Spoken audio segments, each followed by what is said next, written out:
Khulna press ক্লাবে আসন্ন নির্বাচনকে বাধাগ্রস্ত করার জন্য ২৬ এপ্রিল রোববার বিকেলে খুলনা প্রেস ক্লাব চত্বরে একদল দুর্বৃত্তরা ঢুকে আসন্ন নির্বাচনের সভাপতি পদপ্রার্থী দৈনিক প্রবর্তনের সম্পাদক মুস্তফা সরোয়ারকে খুঁজতে থাকে, তার নাম ধরে ডাকতে থাকে ও অকথ্য ভাষায় গালিগালাজ করতে থাকে বলে জানা গেছে।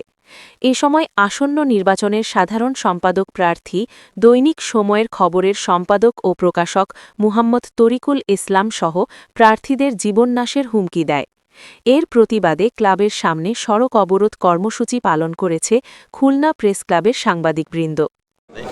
এখানে আমরা বসে কিছু বাইরের যারা মেহমান ছিলেন তাদের সাথে কথা বলছিলাম।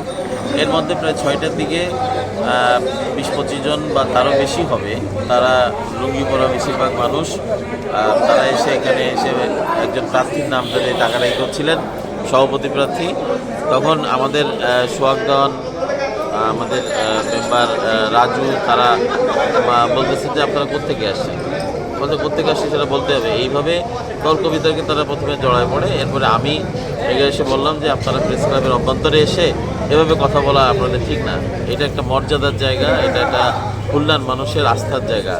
এই জায়গায় আপনারা কেন এসে একজন প্রার্থীকে খুঁজছেন আর এভাবে তা আপনারা কথা বলতেছেন, এটা তো একটা দুঃসাহসিক ব্যাপার। তো সব মিলিয়ে আমি প্রতিবাদ করার পরে তারা আমার উপর চড়াও হলেন এবং আমার সঙ্গে তর্কে লিপ্ত হলেন এবং আমাকে বললেন যে আপনি বেশি কথা বলতেছেন, আমরা এসে আমাদের কাজে, অথবা আপনি এইসব ব্যাপারে আপনি কোনো কথা বললেন না। আমরা বললাম যে অবশ্যই আমি কথা বলবো। এবং সে এক পর্যায়ে যখন আমাদের সোহাগ দেওয়ান কথা বলতে গেছে এবং আমাদের যে রাজু কথা বলতে গেছে, তাদেরকে তুই-তুকারি করে কথা বলা, আমার সঙ্গে তুই-তুকারি করে কথা বলা। তারপরে আমাদের আতিয়ার তরফদার, সে বলছে যে আপনারা এরা কারা, তখন তারা তার সঙ্গে দুর্ব্যবহার করেছে জায়জাদিনের জাতীয় তরফদার। তো সমস্যারে যখন আমরা সবাই প্রতিবাদ করছিলাম, এর মধ্যে আমাদের পারভেজ মোহাম্মদ ভাই, একজন সিনিয়র সাংবাদিক, তিনি কপিলমুনি থাকেন, উনি উঠে বললেন যে ভাই আপনারা ক্লাবের বাইরে যান। তখন তাদেরকে বুঝাই বাইরে নিয়ে যাওয়া হলো এবং তখন আমরা এখানে পরবর্তীতে সব সাংবাদিকরা প্রতিবাদ শুরু করলো এবং তারা সাধারণ সাংবাদিকরাই এই আচরণটা দেখেছে। আমার বন্ধু শাওন, আমার দেশ পত্রিকার যে ব্যুরো প্রধান, সেও ছিল এবং সেও প্রতিবাদ করেছে এবং সে তীব্র নিন্দা জানিয়েছে, যেহেতু সে ফেডারেল সাংবাদিক ইউনিয়নের ভাইস প্রেসিডেন্ট হিসেবে দায়িত্ব পালন করছে। তো সম্মিলিতভাবে যখন রাস্তায় এখানে আমরা অবরোধ কর্মসূচি সাংবাদিকরা করলাম এবং আমরা প্রতিবাদ জানিয়েছি এবং প্রেস ক্লাবের পক্ষ থেকে আগামীকাল 12টায় আমরা প্রেস ক্লাবে আমরা পিকচার প্রেস মোড়ে আমরা মানববন্ধন কর্মসূচি ঘোষণা দিয়েছে। সেই কর্মসূচিতে আমরা অংশ নিব এবং সেটি সফলভাবে যাতে সম্পন্ন হয় সে বিষয়ে আমরা সাংবাদিকদের সবাই একমত পোষণ করেছি। তাদের কাছে কোনো অস্ত্র ছিল কিনা? আমি অস্ত্র দেখে, তবে তাদের কাছে মনে হয়েছে তারা অস্ত্র-শস্ত্রে সজ্জিত হয়ে, এটা আমার ধারণা, হয়েই তারা এখানে এসেছে এবং তারা মোস্তফা সরোয়ারকে যদি পেত সভাপতি প্রার্থী, তাকে আঘাত করত এবং আমরা তখন হয়তো আমাদের সেই পুরনো বিভীষিকাময় দিনগুলোতে ফিরে যাওয়া লাগতো। হয়তো কোনো ভাইয়ের লাশ নিয়ে আমাদের মিছিল করা লাগতো, হয়তো আমি রক্তাক্ত হতাম বা জখম হতাম, বা আমার ভাই রাজু বা আমার ভাই সোহাগ দেওয়ান, সেও রক্তাক্ত হতে পারত। তো এইসব অনাকাঙ্ক্ষিত ঘটনা, এমন জীবননাশের যে একটা বিষয় আজকে সামনে এসে মুখোমুখি দাঁড় হলো, এইটা আসলে খুবই অনাকাঙ্ক্ষিত, দুঃখজনক, অনভিপ্রেত এবং আমি তীব্র নিন্দা জানাচ্ছি এবং সেই সাথে দোষীদের দ্রুত গ্রেপ্তার করার জোর দাবি জানাচ্ছি।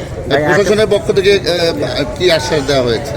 প্রশাসনের পক্ষ থেকে তারা বলছেন যে আমরা মামলা বা যা করি, অভিযোগ দিই, সেটা দিলে তারা সেই ব্যাপারে ব্যবস্থা গ্রহণ করবে। এই ব্যাপারে তারা অত্যন্ত তৎপর এবং তারা আশ্বাস দিয়েছেন যে দোষীদের তারা সিসিটিভি ফুটেজ এবং ছবিগুলো পাওয়া গেছে, সেটা থেকে তারা এই ব্যাপারে দ্রুত পদক্ষেপ গ্রহণ করবে।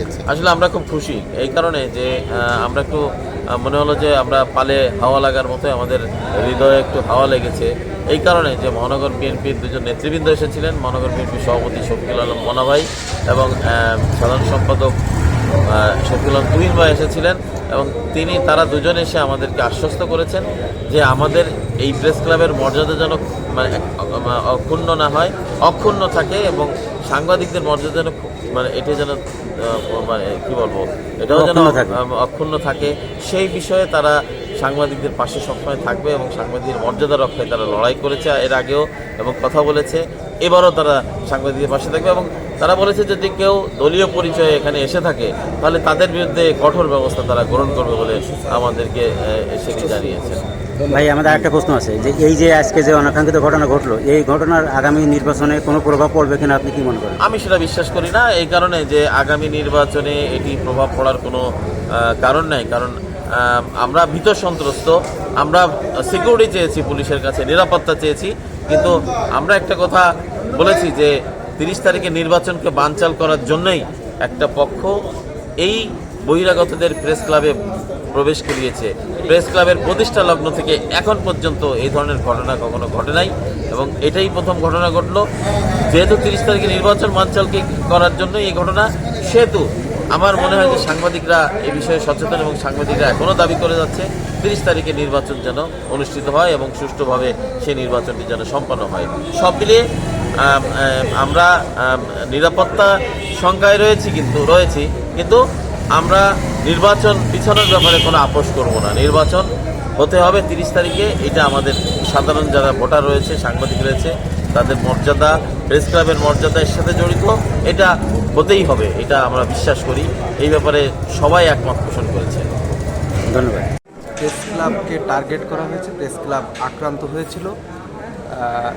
প্রেস ক্লাবকে কেন এই টার্গেট করা হয়েছে সেটি যদি একটু দেখা যায় তাহলে দেখতে পাবো যে মূলত প্রেস ক্লাবে আগামী 30 তারিখ যে নির্বাচন, মূলত সেই নির্বাচনটাকে থামিয়ে দেওয়ার জন্যই মূলত এই হামলা করা হয়েছে। কারণ যারা হামলাকারী তাদের কিন্তু প্রেস ক্লাবের সাথে কোনো স্বার্থ নেই, তারা বহিরাগত।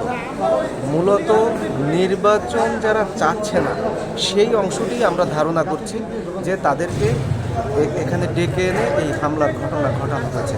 অর্থাৎ যারা এই হামলা চালিয়েছে তাদেরকে কিন্তু খুঁজে বের করা খুব কঠিন কাজ না, কারণ এই নির্বাচনকে থামিয়ে দেওয়ার জন্য তাদের যেমন কোনো দায় দায়িত্ব নেই, তাদেরকে দিয়েই থামানোর চেষ্টা করা হয়েছে।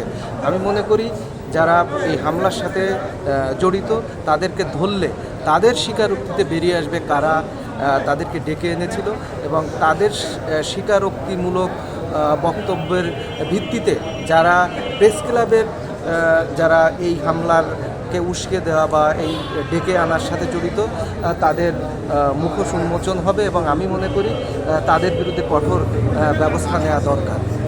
ধন্যবাদ ভাই, কর্মসূচি কি দিয়েছে? কর্মসূচির যে বিষয়টি সেটি হচ্ছে যে আগামীকাল বেলা 12টার দিকে এই প্রেস ক্লাবের সামনে মানববন্ধন কর্মসূচি পালিত হবে এবং এখন এই মুহূর্তে মূলত মামলার যে প্রস্তুতি সেই প্রস্তুতি মূলত চলছে।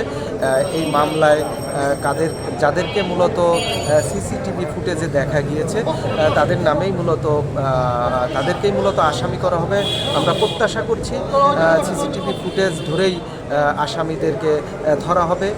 এখানে পুলিশ কর্তৃপক্ষ ছিল, ডিসি সাউথ, তিনি আমাদেরকে আশ্বস্ত করেছেন আজ রাত থেকেই এখানে পুলিশের নিরাপত্তা দেওয়া হবে এবং তিনি বলেছেন সিসিটিভি যে ফুটেজে যাদেরকে দেখা গিয়েছে এখানে প্রবেশ করে তারা হুমকি ধামকি হামলা চালানোর যে প্রস্তুতি নিয়ে এসেছিল তাদেরকে ধরা হবে বলে তিনি আমাদেরকে আশ্বস্ত করেছে। সব কিছু মিলে আগামী 30 তারিখের যে নির্বাচন, সেই নির্বাচনকে বানচাল করার জন্যই এই ধরনের হামলা হয়েছে বলে আমরা মনে করছি। তবে তারা এই হামলা করে বা এক ধরনের উদ্বেগ, এক ধরনের হুমকি, এটির মধ্য দিয়ে তারা এই নির্বাচন ঠেকিয়ে দিতে পারবে এমনটি কিন্তু আমরা মনে করছি না। খুলনা প্রেস ক্লাবে সন্ত্রাসীদের হানা ও সাংবাদিকদের হুমকির এই ঘটনার তীব্র নিন্দা ও প্রতিবাদ জানিয়েছেন খুলনার সময়ের খবরের সম্পাদক ও প্রকাশক নিরাপদ খুলনা চাই সংগঠনের সভাপতি সর্দার বাদশা।